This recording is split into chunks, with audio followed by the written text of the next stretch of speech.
obedience. I've heard before a connection in terms of mercy and grace. I think those two things are tied together.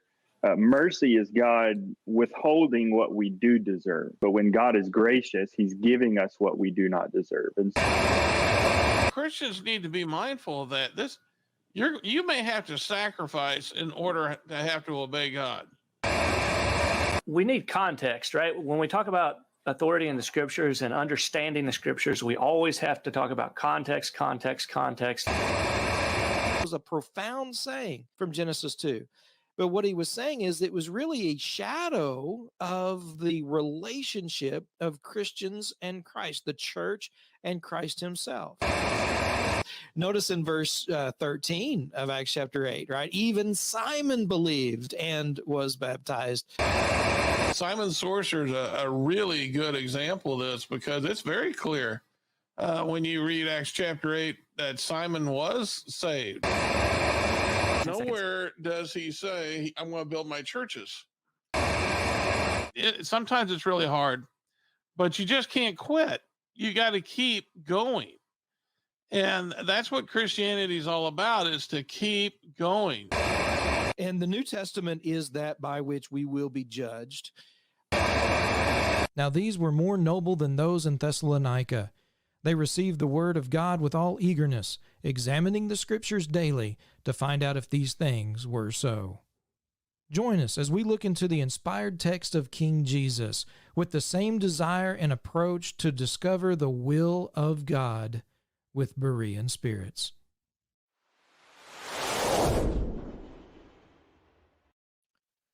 Hello and welcome back to another episode of Berean Spirits. My name is Chris Peltz. I'm the evangelist working with the Southside Church of Christ in Springfield, Missouri. And today we have joining us Mr. John Mundy from Steele, Missouri with the Steele Church of Christ. John, how are you doing today, man? A lot better than I deserve. Yeah, well, that's good. That's good. Glad to hear. Glad to hear that. Of course, you know we don't deserve much, so that may not mean too much. Right.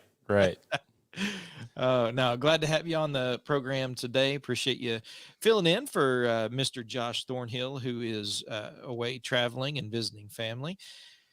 We do have Mr. Craig Benny from Lake of the Ozarks Church of Christ. Had to think for a minute what his name was. Craig, how you doing? I was doing a lot better before you forgot me. No, I'm doing really well. Right. All right. Well, with us three, I think we're good to go on the program. We can get started into our topic today. Oh yeah, Mr. Richard Dodson up in Kearney, Missouri with the Kearney Church of Christ. Rich, how you doing? I'm going to tell our mother-in-law on you. Yeah. She'll take care of you. Yeah, right. Right. Yeah. That's the only reason I'm on the show. It's because I'm related to Chris. Yeah. He wouldn't let me on any other way. Oh man. Yeah, poor Catherine, I tell you. Mm-hmm. Yeah. All right. Well, so somebody had to, be an example of hospitality. And so she was it. She showed hospitality and you just never left. Yeah. Yeah. Well, we do what we can, don't we? We do what we can. Okay. Oh man. Well, we are going to be talking about hospitality today. I think it's a good and critical Bible subject and one that has probably been neglected over the past year and a half for various reasons that many would know about, but we'll talk about that in a minute. But for those who are listening, whether it's on YouTube or on Facebook, go ahead and leave us a comment. Let us know where you're listening from. If you have any questions or thoughts, you want to join the conversation about hospitality in our Bible study today, leave those comments there in that section. And we'll do our best to get to those also. And of course, if you haven't already, be sure and subscribe and like on both the YouTube and Facebook channels that you're listening on, and share it out. We appreciate that as well. Let other folks know that we are here every Thursday at 10 o'clock in the morning to open up the inspired text of King Jesus and study a portion of his word. So hospitality, this is something that it was probably neglected anyway, by a lot of folks. I mean, this is something that the Bible really emphasizes the importance of hospitality, but it is something that sometimes society will kind of negate our approach to this particular subject. And of course, with the coronavirus and things that happened last year, lockdowns, shutdowns, stay at home orders, quarantines, all of those things really kind of put a kibosh on the idea and the thought of hospitality. And it struggled, I think, and sometimes it's hard after that long a period of time, if you were in the groove of being engaged in hospitality, to kind of get back into it. And so I think this is a really good subject for us to look at and talk about, first of all, for that reason. But second of all, maybe it was something that you weren't necessarily engaged in much. And now, with things getting back to normal, and you're thinking, what can I do? What can I do to try and follow the inspired word of God and do those things that are pleasing to him? This is something that you can really dedicate yourself to.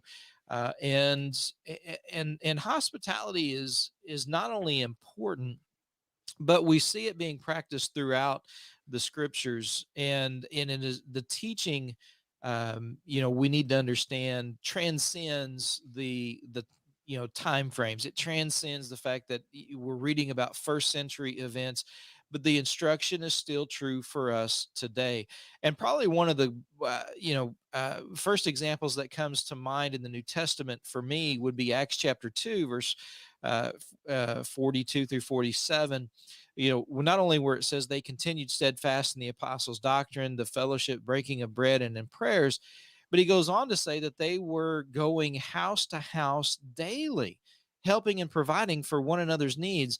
And there's a lot we could get into for the context of that situation, but nevertheless, they were engaged in showing hospitality to brothers and sisters in Christ, who were in Jerusalem at that time, who perhaps didn't live there, going from house to house, having their needs provided for, and growing and drawing closer together with one another. And so I think that's a great example for to kind of consider in this particular study. John, this is something, before we came on the air, you kind of mentioned a little bit, about hospitality. Certainly, passages you're familiar with, but, it's one of those things that sometimes, we're not so sure just how much of this is, um, well, let me put it this way for you, John. In hospitality, do you see people looking at hospitality different because you're a preacher? Maybe so. Maybe so. For one thing, they certainly expect it. Preachers generally, I think, are held to a higher standard. And I'm okay with that. I don't think anybody's supposed to be held to a higher standard than others. But, if a preacher's going to talk the talk, he definitely needs to walk the walk. Yeah. So maybe they look at it a little differently. Yeah. What about inviting you? I mean, when it comes to everyone in the congregation, my experience has been, and maybe the other guys can chime in on this as well. When it comes to hospitality, it almost seems as though the congregation, for those, if they're going to be hospitable, they want to make sure they at least, have the preacher over. Yeah, that's a good point. And that's one thing I always loved about gospel meetings, because I know when somebody signs up on the meal list, I get to go with them. And so I know I'm eating good all week. But right. That's one thing I discovered in studying about hospitality is that I think a lot of times we think about food. Of course, I think about food anyway. When we talk about vacations, we mark it by, didn't we eat at such and such a place? Right. But hospitality, it's kind of like fellowship. When we heard the word fellowship, immediately we start thinking coffee and donuts. That's not what the Bible means by it.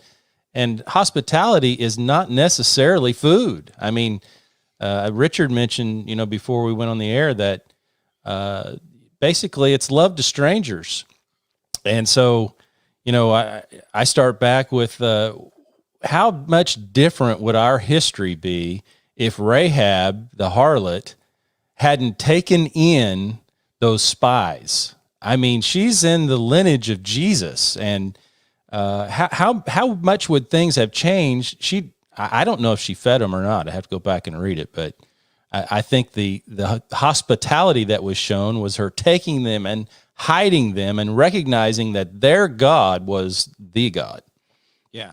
Yeah, definitely. I mean, she took them in. She took care of their needs. She showed love to strangers, as you pointed out, and Richard made reference to before we went on the air. Let's see. I think that's important as well, because the idea of hospitality sometimes can get lost in the translation, because it entails a lot of different things, as you kind of alluded to with Rahab. Not always does it necessarily involve food, taking care of strangers. Sometimes the need that strangers have who are passing through areas isn't necessarily food, but maybe, other needs that maybe need, are in need to be met. You think about the parable of the Samaritan.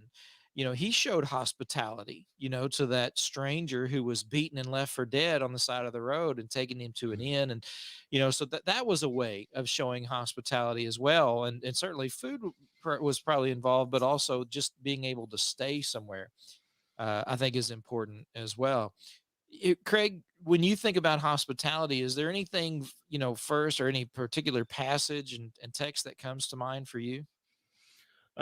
Well, just really quickly, I wanted to touch on something you guys already mentioned. The idea of hospitality in the scriptures is not always what we look at uh, today, or what we think of the English word hospitality is not always the same as what we look at in the scriptures. The word in the scriptures is a compound word made up of two words, and it's the words are philos and xenos. And so to put that, I don't speak Greek. And so to kind of put that in modern terms, or something we could think of, philos is friendliness or brotherly love. Think of Philadelphia, the city of brotherly love. And if you think of xenos, that means foreigner. And if you wanted to put that into something, in modern terms, you hear the word xenophobic all the time, which is the fear of foreigners, which doesn't make much sense when we talk about it in context. The uh, but the idea is just love for a foreigner, and so it's just love for someone you don't know, or love for someone who is not related to you and is not close to you. And so bringing in people who you don't know, and caring for people who you don't know.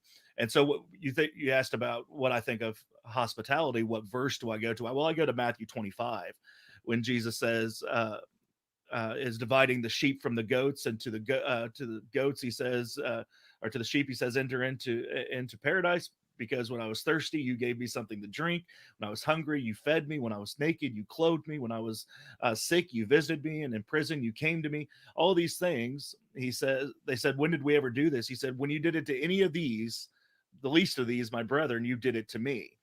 And he's saying, when you've done this to people that you don't know, when you've done this to the people uh, that are children of God, or you've done these to people who are fellow creation, but part of our brotherhood of creation, when you've done it to them, the ones that I love, you've done it to me.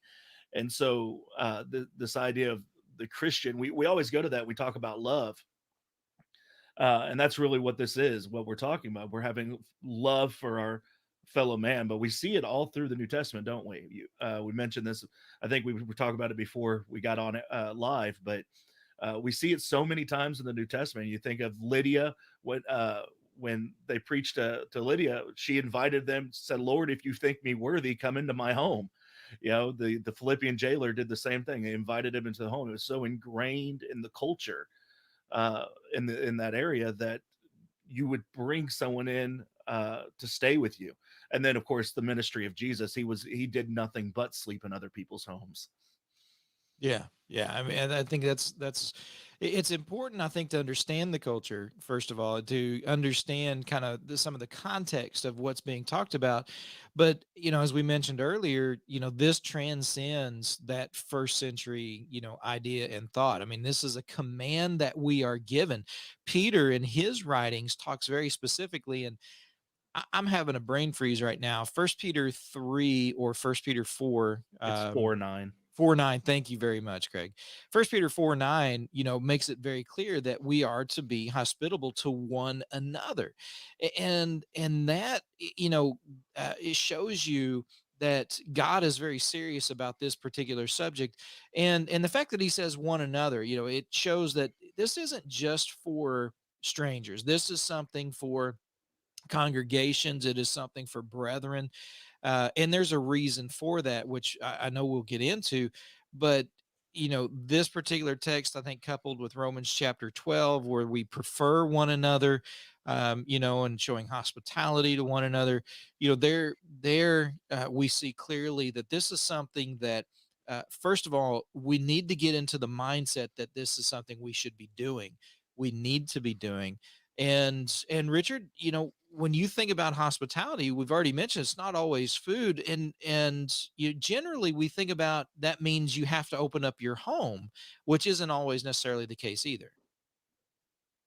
Well, doesn't have to be, no, but it's nice that you're willing to do something like that. I mean, that's the thing I wanted to make note of, and it was something I noticed in my studies is how important hospitality is in proclaiming the gospel.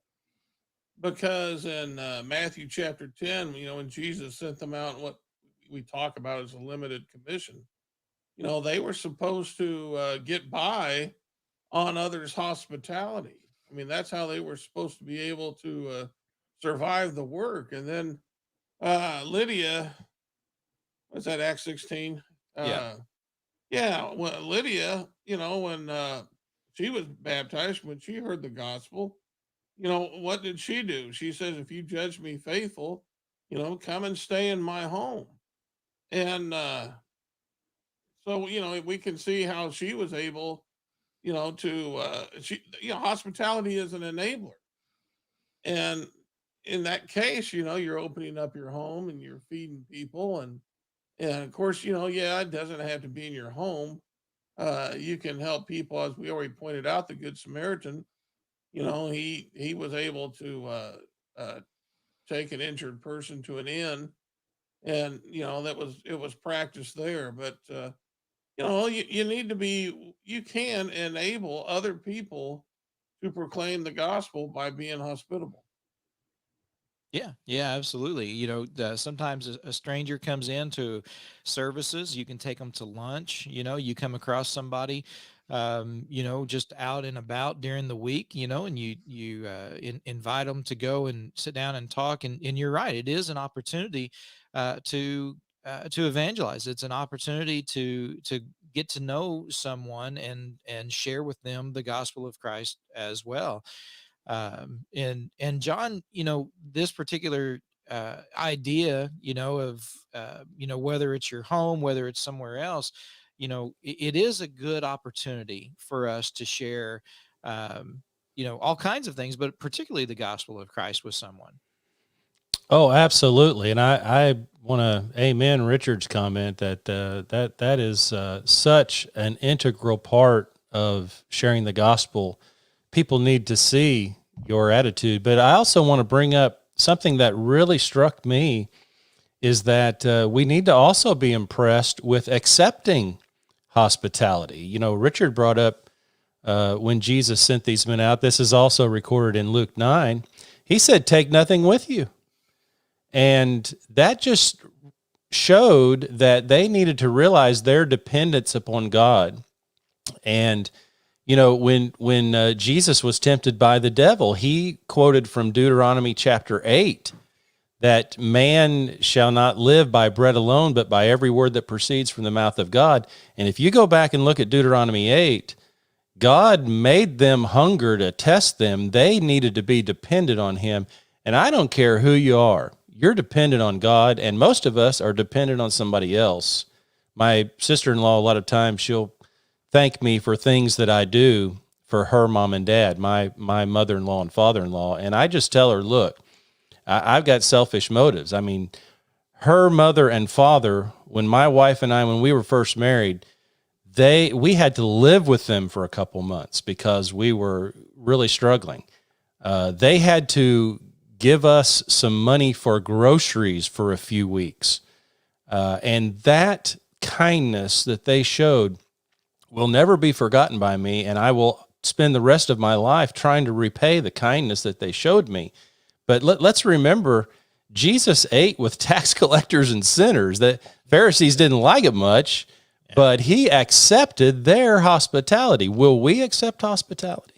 Yeah, yeah, it is important because not only when we invite someone, for example, into our home, we're opening ourselves up, which I want to talk about that aspect of it. But it is a responsibility to accept, that hospitality from others. I think that's a great point that is often lost because in accepting it, what we're doing is we're giving them that opportunity, allowing them to take advantage of an opportunity and a command that God has given them, to be hospitable.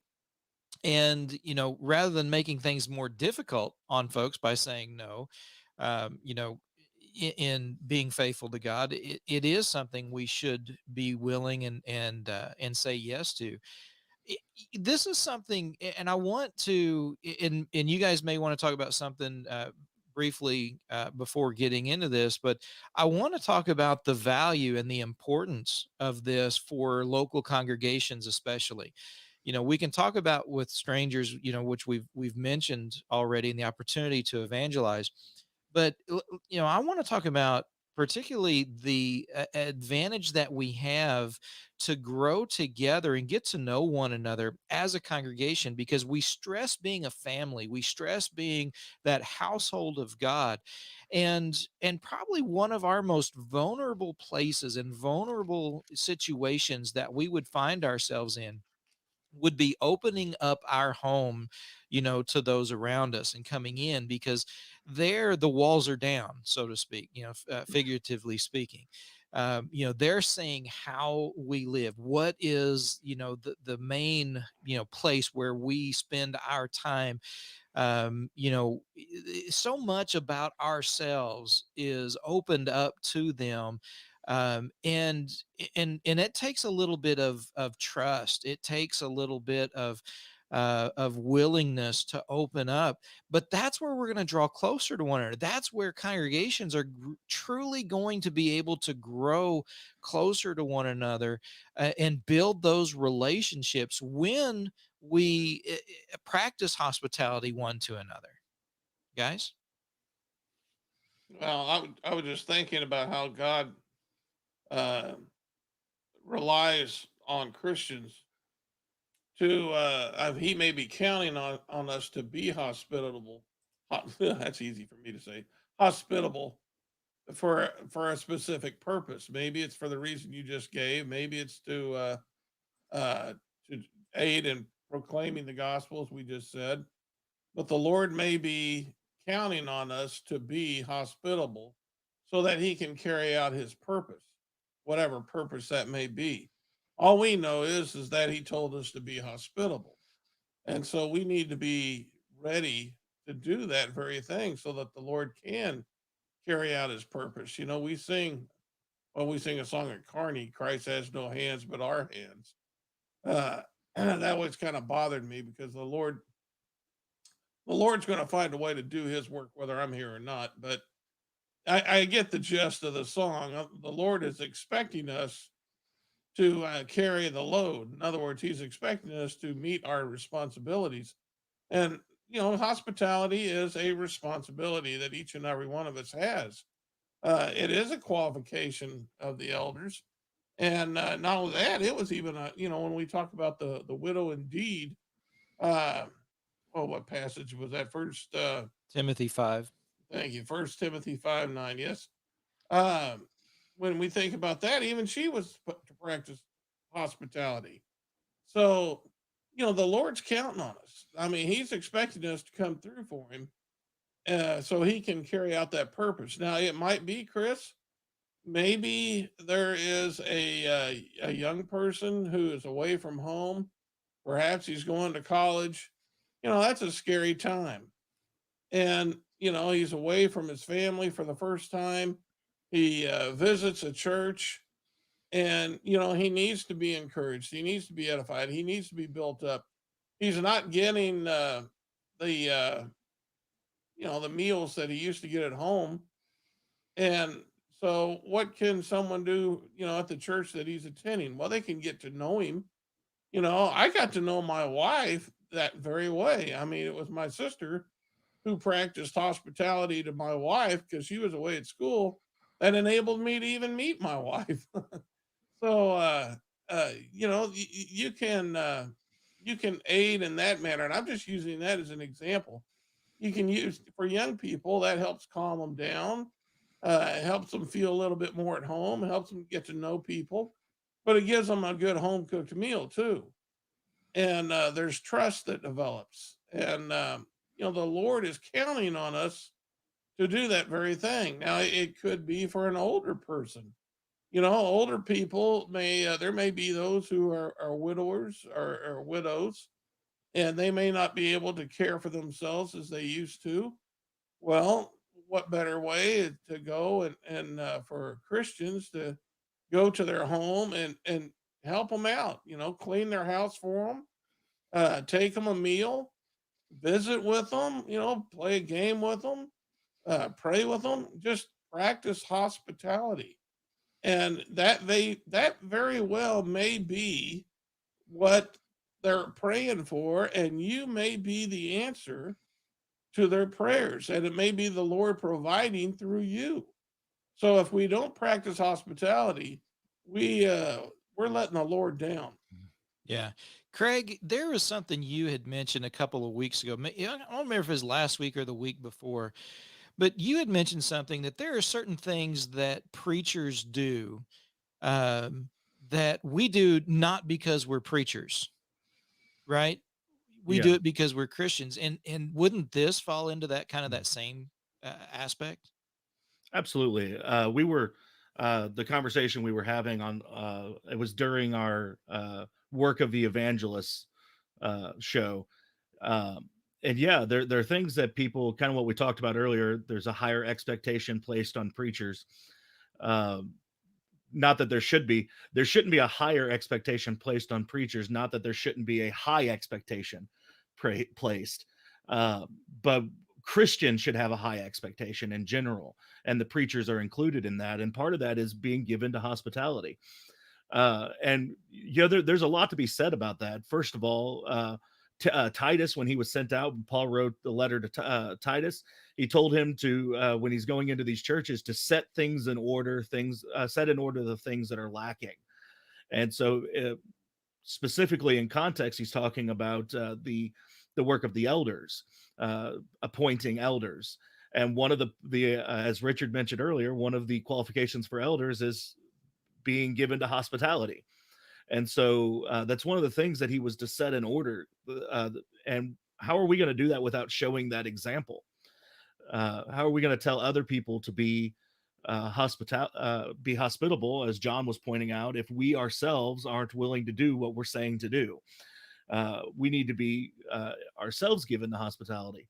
I grew up in St. James, Rolla area, and Rolla has Missouri S&T. Was UMR when I was growing up, and when my dad first became a Christian, this is the first thing he started doing.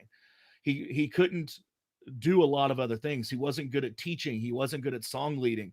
He wasn't very helpful in a lot of ways, in his opinion, to the church. But what he could do is open up his home. And so he brought in what you guys mentioned earlier, brought in the kids who came um, from for school, and came to church, and he would invite them into our home. We lived just off campus, so it was very convenient for um, when we lived on 11th Street in Rolla. It was very convenient for kids to come from school directly to our house for dinner. And our house was a stopping place for most of the teenagers and the college students who came through there. But not just them, the older single people that, friend of mine, John Dowdy, was in his, he was 25 when he moved to Rolla, and he didn't know anybody, and so he became part of our family. That started with hospitality. But this the benefits to hospitality, is what Richard was saying earlier, just far outweigh any discomfort that you might have in having people in your home, or far outweigh any discomfort that they might have in coming to your home. The fellowship we have with one another, the building up of one another that we get from coming into one another's homes. In Romans chapter 12, we're told to prefer one another, show preference to one another. And part of that, he immediately says after that, be given to hospitality. Bring, not lacking in hospitality, bring them, distribute to the needs of the saints, bring them in. And that strengthens our bond together. I could think of a lot of issues that Christians have had with one another over the years, and I can't help but think that a lot of that would have been uh, avoided if we would just be more apt to get together on more than just Sundays and Wednesdays. We would just come together like the New Testament church did, come together daily with somebody, come together. It doesn't have to be in your home. Go get coffee with somebody. So go meet somebody at the library and have a Bible study. It doesn't have to be in your home. It doesn't have to be a meal. It doesn't have to be giving of your means if you don't have the ability to do that, but just getting together with one another and strengthening our bond together. And that's part of the reason why we're told to come together, be part of one another. Yeah. Yeah. I mean, it's hard for churches to grow. And I don't necessarily mean in numbers, but to, you know, communicate and to grow together and to be that family, and it's pretty obvious when you walk into certain churches, you pretty much can tell if a congregation is close to one another, or if they're just those that show up on Sundays or Wednesdays and then don't necessarily know each other outside of that. And it's important, for church growth, to have that family relationship, being brothers and sisters in Christ, and not just because it's commanded. I mean, it's commanded for a reason, right? I mean, it's easy to say, well, we do it because it's commanded. But if that's the extent of your thought, that's a sad state. Oftentimes, if you can't go beyond the fact that, well, it's commanded, so we do it, then I kind of feel sorry for you, because there's a purpose, there's a reason that this serves, and it's something that we should desire to do and understand the reasoning. And I think we've talked a little bit about that reasoning, because there may be some who are struggling. There may be those who have certain needs, and they're more apt to express those things when you open up yourself and your home, and bring them into that situation. When you open up to them, they're more apt to open up to you. And it really helps a congregation, draw closer together, to grow together in those situations, and to get to know one another. Because then, how can we pray for one another if we don't know the needs that we have? How can we provide for one another in whatever the need may be, if we don't know one another and what those needs would be? And hospitality is a way to to make that known, and to feel as though you can trust one another enough to tell people. Because sometimes, it takes a lot of humility, and sometimes it's difficult, which, perhaps, John, one of the things we could look at and help people to remove those obstacles of hospitality is to think about why people don't practice hospitality. Yeah, for sure. And first of all, thanks, Chris and Craig and Richard, for all of these practical ways that you have brought up. I mean, it's one thing to say, philo xenos, love foreigners. It's another thing to give us practical ways that we can put that love into action. I mean, any of us can say, yeah, I love foreigners, but how do we do it? And so what did you ask me, Chris? I've totally lost my train of thought now. But Getting rid of the obstacles. I had to think. yes. Thank you. Back to that. And this is part of my new life as an old person. But anyway, my wife and I, through the years, of course, like we've said, it's expected the preacher has to have people at his house. And if you live in this area where I do, that they're still under the impression that the preacher has to live in a parsonage so that we can drop in on him anytime we want. But and that's fine. But for years, when my wife and I would prepare to have somebody over, man, it meant cleaning the house like we'd never cleaned before. I mean, scrubbing the toilets and wiping the dust off the baseboards and just doing things so that I actually dreaded anytime somebody was coming to my house. And that went on for years. And finally, I realized those people don't care about that stuff. They are just so happy to be here where I live my life. They'll say, look at those pictures on the wall, or what do you do for a hobby? Or, let me look around your yard and see what kind of plants you have. That's what all they wanted. They wanted some intimacy with me. They didn't care a thing about the dust on the baseboards. So maybe that's something that's stopping us. And it did me. Yeah. I mean, and that's something, I made this point one time in a lesson, and there's a few folks that got a little upset with it. But they understood it, and I think took it for the way it was intended. But a lot of times, something like that is pride, right? Pride keeps us from being hospitable, and then you think about, what do you mean, pride was, well, my house is a mess, and it's not clean. Well, then I start thinking, well, then what do you have to be proud of? If that's the case, if you're too prideful, too proud to have someone over because your house is a mess. Well, if your house is a mess, what are you proud of? But that's one of the things about hospitality, open ourselves up, is the fact that we're our homes are where we live. And I think that's kind of what your point, that you came to that realization, this is where we live and how we live. And that's what you're showing people. This is it. I mean, sure, there's certain things probably, just need to be cleaned anyway, but at the same time, this is when people come in, you're showing them, this is how I live. This is where I live. This is me. And opening yourself up to that is, that can be difficult, and that can be an obstacle that many people, they don't like people to, know that much about them. But if we're going to grow and be that true household of God, be that true family of God, it's something that we've really got to get past and start to trust one another with ourselves.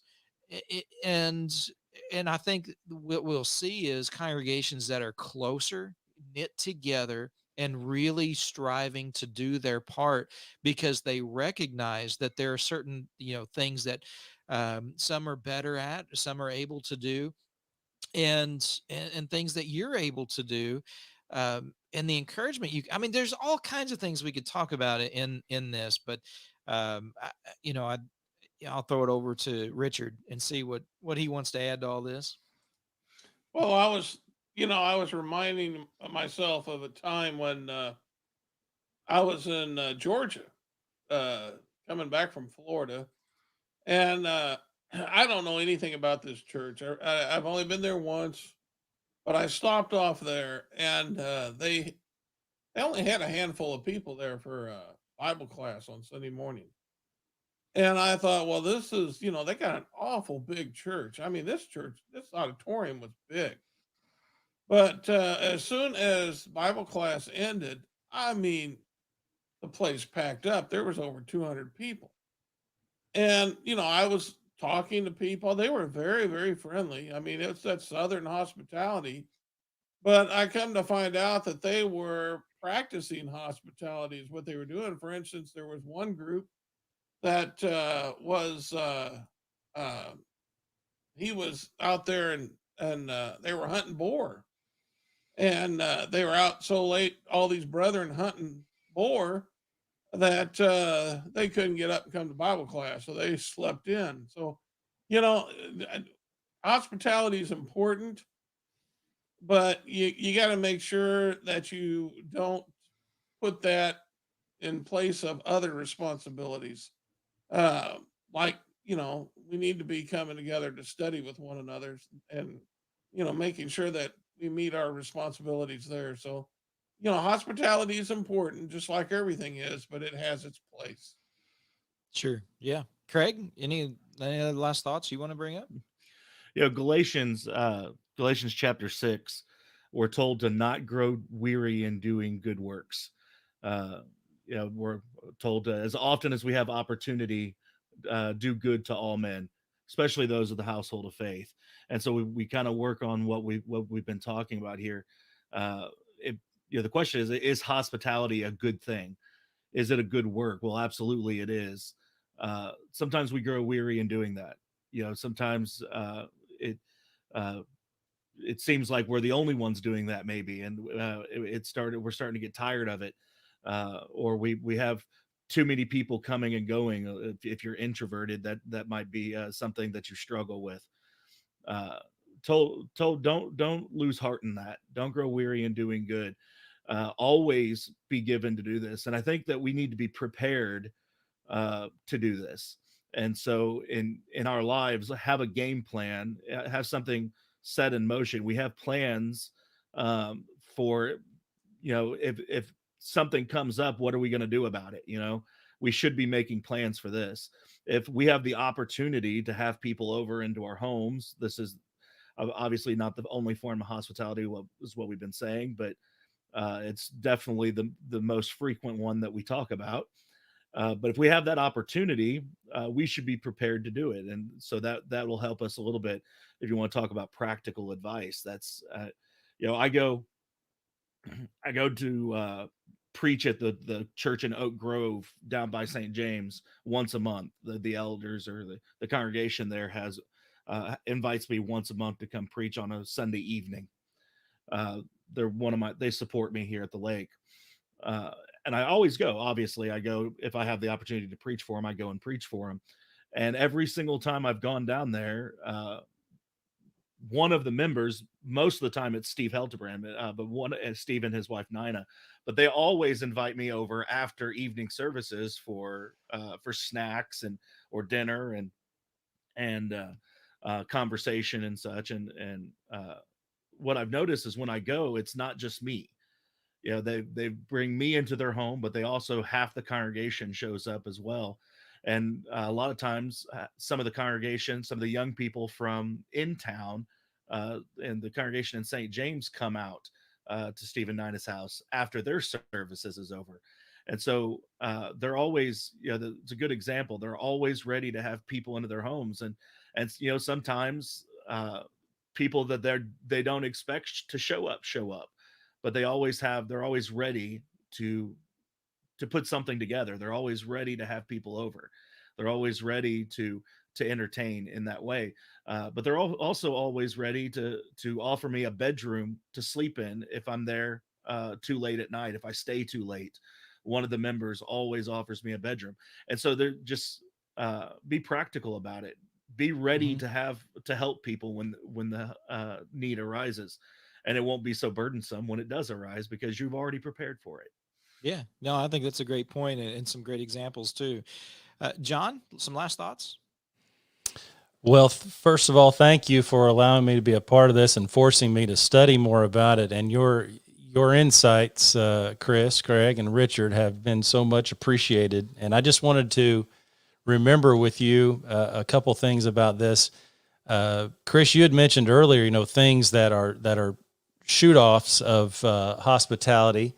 And I was thinking about some of the commands we're given, like in James 5, we're told that if anyone among you wanders from the truth and someone turns him back, let him know that he who turns a sinner from the error of his way will save a soul from death and cover a multitude of sins. Well, how are you going to get the first inkling that someone is wandering from the truth? It won't be just seeing them once or twice a week in the assembly. It's going to be intimately knowing them, being a part of their lives away from the assembly also. And that's going to involve hospitality on your part and on theirs. And so there's a real practical sense of that. And then there are amazing things that happen when we offer hospitality things that we never expected to happen. Think about Genesis chapters 18 and 19, and here's Abraham and these three men come, and he insists that they stay, and he offers a meal for them and helps them on their way. Well, it turns out, my understanding is that those men were angels. They were the ones headed down to Sodom. And isn't that interesting that in Hebrews 13, and I want to read this from the New Living Translation because it makes it so dramatic. Hebrews chapter 13, verses 1 and 2, keep on loving each other as brothers and sisters. Don't forget to show hospitality to strangers, for some who have done this have entertained angels without realizing it. Now, if that doesn't make the hair on your neck stand up, I don't know what would. That's a great point. Yeah, very good text as well. And folks, I hope this has given you something to think about it. And one last thing I would like to say is, when you offer hospitality, you're not doing it, so that someone will offer it to you. And at the same time, you're not accepting it with the idea, oh, great, now I have to have them into my home. You can get that out of your head. That's not the point of it. And that's not, why anyone would have, with good intentions would have you into their home. They're not expecting, well, I had you, so now you've got to have me. And so that's not the point of it. So don't, think of it in that respect, but just take advantage of the good that can come from it. And take advantage of the opportunity to grow as a congregation together and to get to know neighbors and those around you and share the gospel, as we've mentioned, also. Folks, we do appreciate everybody tuning in, listening. We appreciate those who leave comments as well as share out the videos. Be sure and subscribe and hit that like button as well. We appreciate that as always. And remember to search the scriptures daily with Berean Spirits.